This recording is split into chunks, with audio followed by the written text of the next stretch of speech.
Lewenslesse. Boek 1. Gaan God se rus binne. Deur Aaron Thiel. Les 6. Aanklaer. Getuienis.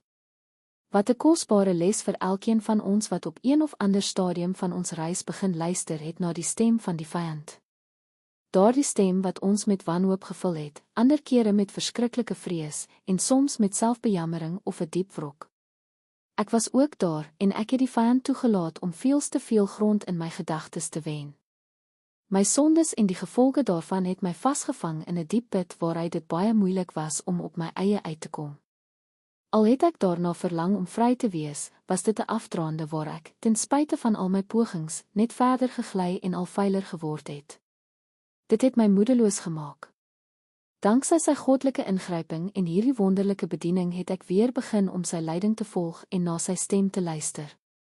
Stadig maar seker het die stem van die vyand al hoe swakker geword na mate ek die geestelike wapenrusting aangetrek het waarmee hy elkeen van sy pragtige en geliefde kinders toerus. Verswakte geloof is 'n maklike teken vir die vyand. 'n Siel wat onder skuld gebuk gaan en voel dat sy deernis en vergifnis nie verdien nie, is ook 'n maklike teken vir die vyand se vurige pyle.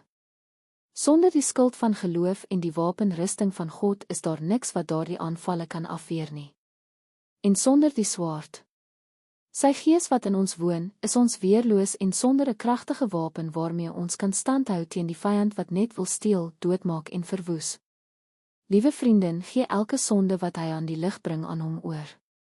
Hy wys dit nie uit om jou te veroordeel nie, maar om jou te red. Bely dit. Hy veroordeel jou nie want hy het jou lief met 'n liefde wat vol deernis, genade en ontferming is.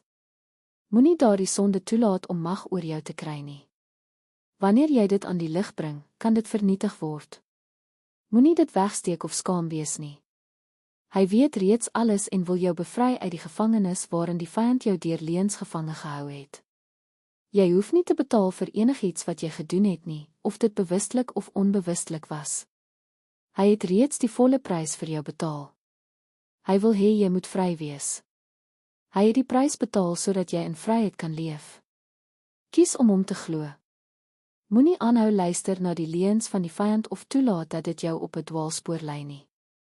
Om hierdie lewensles te lees en vir meer gratis hulpbronne, klik op die skakels in die beskrywing.